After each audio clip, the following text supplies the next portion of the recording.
भारत की प्राचीन कथाओं में से एक बहुत प्रसिद्ध कथा सत्यवान और सावित्री की है, जो महाभारत के वन पर्व में आती है। यह कथा पतिव्रता नारी सावित्री के अद्भुत साहस, प्रेम और धैर्य को दर्शाती है।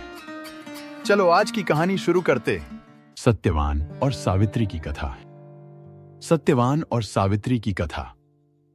प्राचीन समय में मद्र देश के राजा अश्वपति और उनकी पत्नी मालविका की कोई संतान नहीं थी।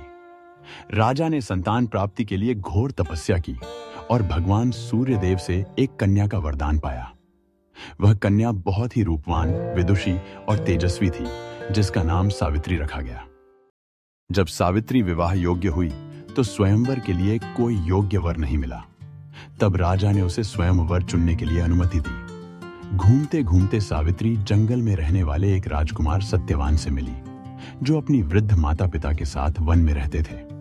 सत्यवान बहुत गुणी, पराक्रमी और धार्मिक थे, लेकिन उन्हें 1 वर्ष की अल्पायु का श्राप था।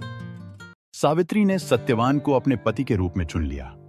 नारद मुनि ने सावित्री को चेताया कि सत्यवान की मृत्यु 1 वर्ष में हो जाएगी, लेकिन सावित्री अपने निर्णय पर अडिग रही। विवाह के बाद वह पति के साथ वन में रहने लगी और कठिन तपस्या तथा उपवास करने लगी। जब सत्यवान के जीवन का अंतिम दिन आया, वह लकड़ियां काटने जंगल गया।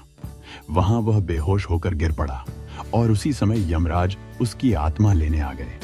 सावित्री ने यमराज का पीछा किया और अपनी बुद्धिमत्ता, धर्म और प्रेम से यमराज को प्रभावित किया।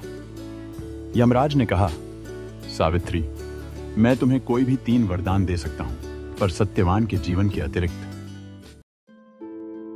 सावित्री ने पहले वरदान में अपने ससुराल को पुनः समृद्ध राज्य बना देने की मांग की, दूसरे में अपने पिता के लिए 100 पुत्र मांगे और तीसरे में स्वयं के लिए सत्यवान से 100 पुत्र मांगे। यमराज ने यह वरदान दे दिया, परंतु जैसे ही उन्होंने तीसरे वरदान को स्वीकार किया, उन्हें समझ आया कि सत्यवान को जीवित किए बिना यह वरदान पूरा नहीं हो सकता। यमराज को अपनी भूल का एहसास हुआ और उन्होंने सत्यवान को जीवन दान दे दिया। इस प्रकार सावित्री अपने धैर्य, बुद्धिमत्ता और पतिव्रता धर्म के कारण अपने पति को मृत्यु के मुख से वापस ले आई। यह कथा भारतीय संस्कृति में स्त्री के साहस, प्रेम और कर्तव्य परायणता का प्रतीक है। इसे करवा चौथ और वट सावित्री व्रत जैसे पर्वों से जोड़ा जाता है, जिसमें महिलाएं अपने पति की दीर्घायु के लिए उपवास करती हैं। आपको यह कथा कैसी लगी? क्या आप किसी अन्य प्राचीन कथा के बारे में जानना चाहेंगे?